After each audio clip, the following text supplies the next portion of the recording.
अस्सलाम वालेकुम, नमस्ते और सत श्री अकाल। उम्मीद है आप सब लोग ठीक होंगे जहां जहां भी आप हैं। आज बात करेंगे उन रूल्स के बारे में जो उन लोगों के लिए हैं जो दूसरे ईयू कंट्रीज से आ रहे हैं ईयू कार्ड के साथ। स्वीडन में पिछले कई सालों से तकरीबन 4-5 साल से काफ़ी लोग ग्रीस, स्पेन और इटली से शिफ्ट यहाँ हो रहे हैं। जो लोग शुरू में आए उनको बड़ी आसानी से काम भी मिल गए और उनको बड़ी आसानी से यहाँ के वीज़े 5 साल के कार्ड मिल गए। लेकिन जो लोग थोड़ी देर से आए, पिछले 1-2-3 साल से आ रहे हैं, उनके लिए थोड़ी टेंशन है कार्ड मिलने में भी। और जिन लोगों के कार्ड मिले हुए हैं इनको 5-5 साल के, अब ये सिचुएशन आ गई है कि उनके कार्ड कैंसिल भी हो रहे हैं कई लोगों के। और क्या वजह है कि लोगों के कार्ड अब कैंसिल होना शुरू हो गए हैं, और क्या वजह है कि जो लोग अभी पिछले 2 या 3 साल से आ रहे हैं उनको कार्ड इतनी आसानी से नहीं मिल रहे। इन चीज़ों के बारे में मैं इतनी डिटेल में तो नहीं जा सकता, टाइम कम होता है, लेकिन मैं आपको जो बेसिक चीज़ें हैं ना उनको हम गो थ्रू करेंगे। उनके बारे में ज़रा बताऊंगा जो चीज़ मेरे इल्म में है और जो केस हमारे पास आते हैं मैं उसी के हिसाब से आपको इंफॉर्मेशन दूंगा। सबसे पहले ये है कि जो ईयू रूल्स है कि आप लोग जिनके पास ईयू कार्ड है, ईयू कार्ड उन लोगों को मिलता है जो किसी ईयू कंट्री में मिनिमम 5 साल एक रेजिडेंस परमिट के साथ रह रहे हो, वो उसको अप्लाई कर सकते हैं। फॉर एग्जांपल आप ग्रीस में 5 साल विद रेजिडेंस परमिट रह रहे हो तो आपको 5 साल के बाद आप अप्लाई कर सकते हैं कि आपको ईयू कार्ड मिल जाए। Same thing in Spain and Italy और अदर कंट्रीज में। जब आपको ईयू कार्ड मिल जाएगा, ईयू कार्ड का ये होता है कि हर ईयू कार्ड पे वो एक नंबर लिखा होता है, वो शो करता है कि आपका ईयू कार्ड है या नहीं। तो वो बंदा देख सकता है। ईयू कार्ड हो तो बंदा दूसरी ईयू कंट्रीज में आसानी से शिफ्ट हो जाता है। आपके लिए वही रूल है, तकरीबन वही रूल्स हैं जो एक बंदे के पास है जिसके पास ईयू पासपोर्ट है। एग्जैक्टली सेम राइट्स नहीं, लेकिन उससे थोड़े से कम है, तो सेम लेवल पे तकरीबन आ जाता है। तो ईयू कार्ड वाला बंदा अगर स्वीडन शिफ्ट हो तो सबसे पहले ये होता है कि अगर आप यहाँ पे शिफ्ट होंगे, अगर आपके पास यहाँ काम ऐसा हो कि जिससे आपको इतनी सैलरी मिले कि आप अपने जो बेसिक खर्चे हैं वो पूरे कर लें। बेसिक खर्चे में सबसे पहले होता है आपका किराया और रहने सहने का खर्चा। अगर आपकी फैमिली है, बच्चे हैं, तो उनके खर्चे भी उसी सैलरी में से कवर होने हैं। ये हो गया पहला। या आप अपना बिजनेस चला रहे हैं, यहाँ पे आपके लिए बड़ी आसानी है, आप आसानी से आके बिजनेस स्टार्ट कर सकते हैं। आपको आपका कार्ड मिलने से पहले आपको बिजनेस की परमिशन मिल सकती है, लोगों को मिल रही है। बिजनेस का भी यही है कि आपकी बिजनेस में से आपको इतना मुनाफा हो रहा हो, इतनी प्रॉफिट आपको मंथली आ रही हो कि आप उस पर सर्वाइव करें। सेम चीज आप में से आपका किराया निकले, आपकी फैमिली के कॉस्ट निकले, आपके अपने खर्चे निकले, या आपके पास अपने इतने पैसे हैं आपके अकाउंट में, आपकी इतनी सेविंग है और आपने शो करनी है कि वो आप ही की सेविंग है, आगे पीछे लिए हुए पैसे नहीं है, वो देखते हैं आजकल डिटेल में। या आपको पेंशन मिल रही हो जिससे आप सर्वाइव कर रहे हैं, या आप यहाँ स्टडी करने आए हैं। अगर स्टडी करने के लिए आए हैं तो आपको शायद वो 5 साल का कार्ड ना मिले, आपको सिर्फ टेम्प्रेरी 1 साल या 6 महीने का मिले। तो जब आप स्वीडन में आ जाते हैं, आपको काम मिल जाता है, सबसे पहली बात जो है कि आपने ये देखना है कि आप किस कंपनी में काम आपने करना है। अगर वो ऐसी कंपनी है जिसमें से पहले से ही 20 लोगों ने, 30 लोगों ने, 10 लोगों ने अप्लाई किया हुआ इसी तरह से वीज़ा, और उनमें से कई लोगों को ना हो चुकी है, तो उस कंपनी में से आपका काम नहीं होगा। अब मिग्राफोन वर्कर के पास, इमिग्रेशन बोर्ड के पास लिस्टें हैं जिनमें वो कंपनी है जिन्होंने ब्लैक लिस्ट किया हुआ है, जिन कंपनी में से बहुत सारे लोगों ने अप्लाई किया हुआ और काफ़ी लोगों को ना हो चुकी है, उन्होंने ब्लैक लिस्ट किया हुआ है। तो सबसे पहले ये देखें कि जिस कंपनी में आपने काम करना है वो कंपनी अच्छी है, उसमें से पहले से बहुत सारे लोगों ने ना अप्लाई किया हुआ हो, बहुत सारे लोगों को ना नहीं मिली हुई हो, इनके केस रिजेक्ट ना हुआ हो, कंपनी ठीक ठाक चल रही हो। ये ना कि कंपनी कल रजिस्टर की हुई है और जो कंपनी जिसके रजिस्टर किया उसका अपने पेपर भी नहीं है, अक्सर ये भी हो जाता है। कंपनी थोड़ी पुरानी हो, कंपनी चल रही हो, कंपनी का जो टर्नओवर है, कंपनी की अपनी इनकम वो अच्छी हो, कंपनी प्रॉफिट में जा रही हो, कंपनी अपने टैक्सेस पे कर रही हो, पिछले कई शुरू से लेकर अंत तक अपने टैक्सेस पे कर रही हो, कंपनी की जो बैलेंस शीट है जिसमें लिखा होता है कि कंपनी की टर्नओवर कितनी है, कंपनी के खर्चे कितने हैं, वो ठीक नजर आ रही हो, कंपनी मुनाफे में जा रही हो, ये चीजें आ गई। उसके बाद कंपनी अपने टैक्स पे कर रही है, वो आज का डिटेल में देखते हैं। कंपनी देखने के बाद दूसरी चीज आती है, अगर कंपनी अच्छी है तो आप कंपनी के साथ एक कॉन्ट्रैक्ट लिखेंगे। अब ये कि जो कॉन्ट्रैक्ट आप कंपनी के साथ लिखेंगे उसको बारीकी में देखना बहुत जरूरी है। उसमें जो डिटेल लिखी है पहली बार, वो एंड तक वही चलनी चाहिए। फॉर एग्जाम्पल, आपका पेशा क्या है, आपने काम क्या करना है इस कंपनी में, आपकी सैलरी कितनी है, आपने अगर फुल टाइम काम करना है या पार्ट टाइम काम करना है, 40 घंटे हफ्ते के करने हैं या 30 घंटे करने हैं, उसी हिसाब से आपकी सैलरी कितनी है, आपको और क्या बेनिफिट इस काम से मिलेंगे, वो सब कुछ उस कॉन्ट्रैक्ट पे लिखा होना चाहिए। ये जरूरी है आज का लिखना कि आपका काम अगर फुल टाइम है तो कितने घंटे, 160 घंटे, 140 है, 170 है। अगर पार्ट टाइम काम है तो पार्ट टाइम के आपके कितने घंटे हैं, हफ्ते के 30 है, 35 है, 20 है, 25 है, वो लिखा होना चाहिए। उसी हिसाब से आपकी कितनी सैलरी है, अगर घंटे की सैलरी है 110 क्यों नहीं, 120, 125, वो उधर लिखा होना चाहिए डिटेल में। वो जो डेट्स हैं वो भी डिटेल में लिखे होना चाहिए। आपका जो कॉन्ट्रैक्ट है आपके काम करने से पहले का लिखा होना चाहिए। उसमें जो डेट है ना, अगर आप काम स्टार्ट कर रहे हैं 1 मार्च को, तो उसकी जो डेट है साइनिंग की वो फरवरी की होनी चाहिए, अप्रैल मई की नहीं होनी चाहिए। ये बहुत जरूरी है। उसके बाद जब आप काम स्टार्ट करते हैं तो आपको जिस हिसाब से जो सैलरी लिखी हुई है, ये कॉन्ट्रैक्ट एक आपका वादा हो गया आपकी कंपनी की तरफ से कि आपने इतना काम करना है और आपको इतनी सैलरी मिलनी है। फिर उसी हिसाब से जितनी सैलरी लिखी हुई है वो आपको उतनी ही मिलनी चाहिए।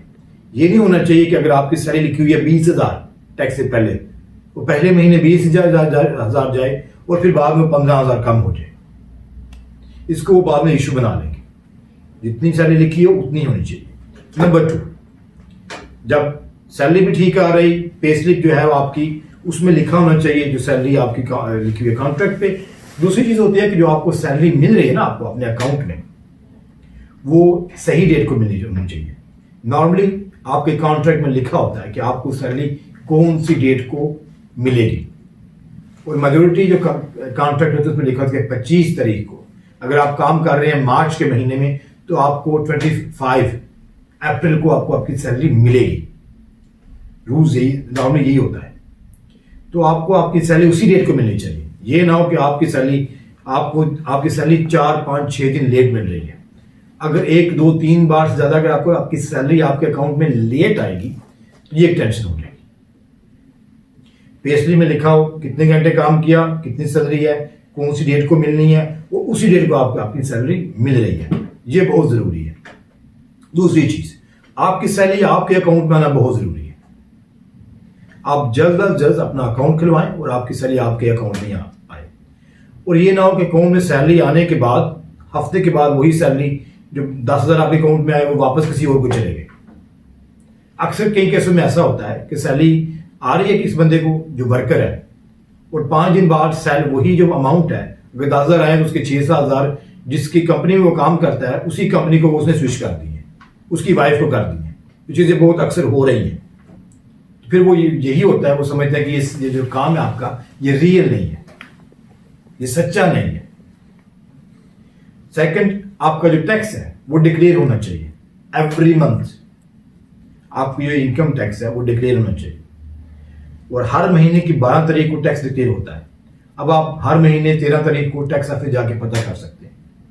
आप ऑनलाइन अगर आपके पास बैंक आईडी है तो उसके टैक्स ऑफिस की वेबसाइट में जाकर खुद देख सकते हैं कि आपका टैक्स डिक्लेयर हुआ है या नहीं। तो ये चीजें बहुत जरूरी हैं। जब आप अपनी एप्लीकेशन पुट करेंगे तो जब उन्हें फैसला करना है तो आपकी पुरानी पे स्लिपें मांगेंगे, आपके बैंक अकाउंट मांगेंगे, और आपका जो टैक्स डिक्लेरेशन की कॉपी है वो मांगेंगे। ये 3 चीजें बहुत जरूरी है, वो देखते हैं। उसके बाद फिर वो कंपनी को भी चेक कर सकते हैं। अगर वो शक करेंगे कि कोई गड़बड़ है, फिर वो कंपनी के बैंक अकाउंट्स भी देखेंगे। कंपनी के जो टैक्स डिक्लेयर हुए हैं दूसरे वर्कर्स का वो भी देखेंगे, कंपनी में काम है या नहीं वो भी देखेंगे। अब ये नहीं हो सकता कंपनी छोटी, उसने 10 वर्कर के लिए अप्लाई किया हुआ और इतनी इनकम कंपनी की नहीं आ रही जितने उसने वर्कर रखे हुए हैं। सिर्फ इस बना पे वो ना कर सकते हैं। बेशक काम ठीक भी हो, वो कह सकते हैं कि ये कंपनी कैसे सरवाइव कर रही है, इसकी इनकम इतनी नहीं है जितने इसके वर्कर हैं। ये हो गया। उसके बाद जो बंदे अपना बिजनेस चलाते हैं, सेम चीज उधर कि आपका जो बिजनेस है, आपका बिजनेस चल रहा है तो आपका बैंक अकाउंट होगा बिजनेस का, आपकी कंपनी का। कंपनी में डेली में इन एंड आउट पैसे आ रहे हैं जा रहे हैं, आपकी बैलेंस शीट होगी, आपने अपना मोम्स पे करना है जिसको वैट कहते हैं, आपने अपना सारा टैक्स पे करना है। वो सारी चीज़ें, आपकी बुक कीपिंग अच्छी होनी चाहिए और आपकी कंपनी में से आपको प्रॉफिट इतनी मिले मंथली कि आप उसमें अपना गुजारा कर लें, अपने खर्चे पूरे कर लें। मिनिमम जो है सैलरी वो लिखी इतनी एग्जैक्टली इतनी होनी चाहिए, लेकिन यह है कि तकरीबन आपकी सैलरी अगर आप अकेले बंदे हैं तो तकरीबन 13,000 करोड़ होनी चाहिए। कुछ लोगों को पहले कम समय से वीजे मिल चुके हैं, 10,000 से 11 से 9 से भी लोगों को मिल चुके हैं, लेकिन अब जो है वो सख्त हो गए। पिछले 6, 7, 8 महीने बल्कि पिछले साल से वो स्पेसिफिक देखते हैं कि आपकी सैलरी, आप अपनी सैलरी पे सर्वाइव कर रहे हैं या नहीं। अगर आपकी सैलरी 13,000 है या 14,000 है तो पूछेंगे आपका किराया कितना है, देख सकते हैं आपका किराया कितना है। उसके बाद आपके बच्चे कितने हैं, आपकी फैमिली कितनी बड़ी है, आपके दूसरे खर्चे कितने हैं, तो क्या आप उस सैलरी से सर्वाइव कर रहे हैं या नहीं। तो बेसिक रूल यही है ना कि आपने यहाँ पे आके काम करके सैलरी कमा के आपने खुद गुजारा करना है, आपने यहाँ की गवर्नमेंट के ऊपर बोझ नहीं बनना। लेकिन अगर आप अपनी सैलरी पे सर्वाइव नहीं कर सकते तो आप इस गवर्नमेंट पे बोझ बन सकते हैं। ये एक रीजन बन सकती है आपको ना करने की, आपका वीजा कैंसिल करने की। दूसरी चीज ये होती है कि बंदे के पास अपने पैसे हो, साथ साथ बंदा काम भी कर रहा हो लेकिन आपको अपनी सेविंग हो।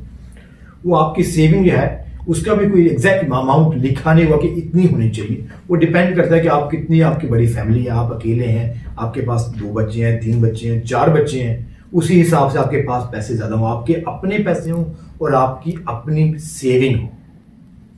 ये बहुत जरूरी है। तो वीजा लेने के लिए सबसे पहले ये है कि आपका काम सच्चा और पक्का हो, आपका कॉन्ट्रैक्ट सच्चा और पक्का हो। उसमें जो इंफॉर्मेशन है आपकी सैलरी की, सैलरी कितनी मिलनी है, आपने कितना काम करना है, आपकी जो पे स्लिप आएगी उसमें इंफॉर्मेशन सच्ची हो, आपके अकाउंट में पैसे आए और आपका टैक्स पूरा हो।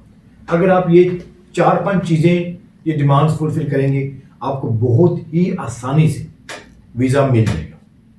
इतना बड़ा मुश्किल काम नहीं है, लेकिन आपकी कंपनी अच्छी हो, आपका काम पक्का हो, जिस कंपनी में अप्लाई किया वहीं काम करें। कुछ लोग ऐसा करते हैं कि वो एक कंपनी से अप्लाई करते हैं लेकिन उस कंपनी से टैक्स नहीं जाता, वो कहीं और काम चेंज कर लेते हैं, या कुछ महीने वो काम ही नहीं करते अप्लाई करने के बाद। कुछ बंदों को मिल भी जाता है, वो समझते हैं कि इस बंदे ने काम स्टार्ट कर लिया, उनको मिल गया। कुछ महीनों के बाद उसने अपनी फैमिली का अप्लाई किया, वही बंदा जिसको कार्ड मिला हुआ है, जब वो अपनी फैमिली का अप्लाई करता है तो फिर वो पूछते हैं, बताते हैं बताओ जी जब से आए हुए हो क्या किया तुमने। अपनी पे स्लिपें लेकर आओ, अपने बैंक अकाउंट लेकर आओ, अपना जो टैक्स पे किया वो लेकर आओ, एक एक चीज डिटेल में बताओ। फिर वो देखते हैं कि अगर आपने जिस कंपनी के थ्रू आपने अप्लाई किया था उसमें काम किया है या नहीं। अगर वहां पे काम नहीं किया और कुछ महीने बैठे रहे फिर कहीं काम स्टार्ट किया तो क्या वो जो कॉन्ट्रैक्ट था वो जैली था, वो नकली था, वो रियल नहीं था, वो सच नहीं था। तो खाली इस चीज को वो पकड़ के बैठ जाएंगे, वो इस चीज को वो आपको ना कर सकते हैं और काफी लोगों को हो रही है। वो कहेंगे कि वो जो पहला कॉन्ट्रैक्ट था वो झूठ की बिना बनाया था, तुम्हारी नीयत नहीं थी, इरादा नहीं था कि तुमने उसी कंपनी में काम करना है और इस वजह से वो आपको पकड़ लिया। तो जिस कंपनी में कॉन्ट्रैक्ट लिखे हैं वहीं पे काम करें। अब कुछ लोगों के वीजे कैंसिल हो रहे हैं, वो कैंसिल करने से पहले अक्सर एक बार बुला भी लेते हैं बंदे को मीटिंग पे, और मीटिंग पे काफी सवाल करते हैं। नॉर्मली ये होता है कि बंदा अपनी फैमिली के लिए अप्लाई करता है, वो डॉक्यूमेंट मांगते हैं, वो गड़बड़ होती है, वो बुला लेते हैं, या उनको खुद ही शक हो जाता है कि जिस कंपनी के थ्रू बंदे ने अप्लाई किया हुआ था ना पहले से, उसमें अब गड़बड़ आना शुरू हो गई है, उनको समझ आ रही है। वो फिर देख लेते हैं कि इस कंपनी से इतने बंदों को मिला हुआ है, वो फिर उनकी इंक्वायरी करना शुरू कर देते हैं। जो मेन रीजन जो वापस कार्ड लेने की वो यही होती है कि बंदे का टैक्स एक तो गया नहीं होता, या अगर गया हो तो बहुत लेट डिक्लेयर किया हो, और अक्सर ये होता है जब वो पूछते हैं कि टैक्स के पेपर्स लेकर आओ, फिर डिक्लेयर होता है आपने जो गलती है वो सुधार तो ली, लेकिन इट्स नॉट इनफ। गलती हो गई पहले, वो इस बिना पे आपको रिजेक्ट करेंगे, आपका केस, आपका कार्ड कैंसिल कर देंगे। मेन चीज यही होती है, आपका टैक्स पे नहीं हुआ होता या आपका टैक्स बहुत लेट पे हुआ होता है। जिस कंपनी के थ्रू आपने अप्लाई किया हुआ है उसमें से काफी लोगों को ना हुई हुई है, उनको समझ आ जाती है कि शायद इस कंपनी ने पैसे लेके लोगों से इनको कॉन्ट्रैक्ट लिख के दे, उनके टैक्स पे कर रहे हैं। रियलिटी में बंदा ये शायद उस कंपनी में काम ना कर रहा हो। और इस तरह की काफी कंपनियां मशहूर है उनके पास, उनकी लिस्ट में है। दूसरा ये होता है कि कुछ बंदे ऐसे होते हैं कि एक बार वीजा लेके रिलैक्स कर लेते हैं, वो कहते हैं कि हमारा अब काम हो गया है, लेकिन ऐसा नहीं होता। वो कुछ महीने काम ही नहीं करते, वो 5-5 महीने पाकिस्तान चले जाते हैं, साल में कई चक्कर पाकिस्तान लगाते हैं, ग्रीस में लगाते हैं, यहाँ पे वो बहुत कम होते हैं, लेकिन वो देख लेते हैं कि बंदा यहाँ पे है, काम कर रहा है या नहीं, क्योंकि आप यहाँ पे काम करने के लिए आए, टैक्स पे करने के लिए आए। तो मेन रीजन ये होती है, एक सैलरी बहुत कम होती है, जो लिखी होती है कॉन्ट्रैक्ट वो आपको नहीं मिलती, टैक्स नहीं जाता, टैक्स बहुत कम जाता है, कंपनी में गड़बड़ होती है। जब आपको इस तरह की डिसीजन आए, आपका राइट होता है कि आप अपील करें आपका केस। अब हर केस इस तरह के उनको सुधारना ये नामुमकिन होता है। जिन केस में बहुत बड़ी मिस्टेक हो जाए, जिनमें से जिस कंपनी के थ्रू अप्लाई किया हुआ हो टैक्स नहीं जाता या गलत जाता है, काफी लोगों को नुकसान, काफी लोगों का टैक्स नहीं जाता, तो इस तरह के केस अक्सर जीतना कोर्ट में बहुत ही मुश्किल होता है, क्योंकि मिस्टेक्स इतनी हो जाती है। और कुछ केस जो है वो उनमें से थोड़े चांसेस होते हैं कि बंदा उनका कुछ ना कुछ कर ले। ये different, of course her case में से डिफरेंट होता है, हर केस को देखना पड़ता है, लेकिन आपका राइट है कि आप इसको अपील करें, कोर्ट में लेके जाएं, अपने आर्गुमेंट पेश करें, ताकि कोर्ट को एक और बंदा, एक और इदारा इसको देखे, उस पर फैसला करे। अगर आपका केस बिल्कुल ही खत्म हो जाए, आपका राइट होता है कि आप दोबारा फिर केस अप्लाई करें, आपका ये राइट है। लेकिन उसके लिए ये होता है कि आपने सबसे पहले इस मुल्क को छोड़ना होता है, स्वीडन को, क्योंकि आपको एक डिसीजन मिल जाती है कि आपने मुल्क छोड़ना है। तो आपने मुल्क छोड़ के फिर अपनी कंट्री, अगर ग्रीस है या स्पेन है, इटली है, वहां पे बैठ के आपने फिर नया अप्लाई करना है। फिर आप वापस स्वीडन आ तो सकते हैं, लेकिन आप यहां अभी काम नहीं कर सकते। आप आ सकते हैं, 3 महीने के लिए रह सकते हैं, लेकिन आप काम नहीं कर सकते। बेशक आप दोबारा नया वीजा अप्लाई कर लेंगे, जब तक आपको उस वीजे की हाँ नहीं आती, आप नया काम स्टार्ट नहीं कर लेते। उन लोगों का जिनका वीजा एक बार रिजेक्ट हो जाए या उनका कार्ड एक बार वापस ले लें, जिनमें बहुत सारी गलतियां हो, उनके लिए दोबारा मिलना भी बहुत मुश्किल हो जाता है। क्योंकि अगर वो पहला वीजा झूठ की बुनियाद पे लिया गया था, गलत कॉन्ट्रैक्ट के साथ लिया गया था, उनको शक हो जाए कि आपने पे करके पैसे देके कॉन्ट्रैक्ट लिए थे, आपका टैक्स ठीक नहीं गया था, उनके लिए दोबारा मिलना भी बहुत ही मुश्किल होता है। लेकिन ये आपका राइट है कि आप दोबारा अप्लाई कर लें। और आखिर में एक और चीज, कुछ लोग मुझसे बहुत बहस में शुरू हो जाते हैं कि यार हमारी गलती नहीं थी कि जिस कंपनी में हम काम कर रहे थे उसने टैक्स नहीं पे किया। तो ये बात ठीक है, वाकई ये आपकी गलती नहीं थी, लेकिन इसमें मुझसे बहस करने का कोई फायदा नहीं। कानून ही ऐसा है कि अगर आपका टैक्स नहीं पे हुआ, बेशक आपने काम किया, आपको धोखा हुआ, आपकी कोई गलती नहीं, अक्सर ये भी हो जाता है, लेकिन आपका टैक्स पे नहीं हुआ। लेकिन कानून यह है कि आपका टैक्स पे हो, यही डिमांड है वीजा लेने की। अब इसमें से गवर्नमेंट की भी कोई गलती नहीं कि आपके साथ धोखा हुआ, कानून ऐसा है, तो इसलिए वो आपको वीजा या नहीं देंगे। अगर मिला हुआ है तो अगर टैक्स नहीं गया तो कैंसिल कर देंगे, बेशक इसमें आपकी बिल्कुल कोई गलती नहीं। ये कानून ही ऐसा बना हुआ है, इसका कोई हल नहीं है। तो ये आपकी जिम्मेदारी है कि आप मेक श्योर करें कि जहां आप काम करें आपका टैक्स ठीक पे हो, वहां के पेपर ठीक हो, वहां के बैंक अकाउंट ठीक से हो, उस कंपनी का एक एक चीज, हर बंदे का टैक्स ठीक जा रहा हो, वो कंपनी प्रॉफिट में जा रही हो। बेशक मुझे पता है कि आप लोग मजबूर होते हैं, आप हर चीज नहीं देख सकते, लेकिन कानून है ही ऐसा। उम्मीद है ये सारी इंफॉर्मेशन आपके लिए हेल्पफुल होगी। शुक्रिया, खुदा हाफिज।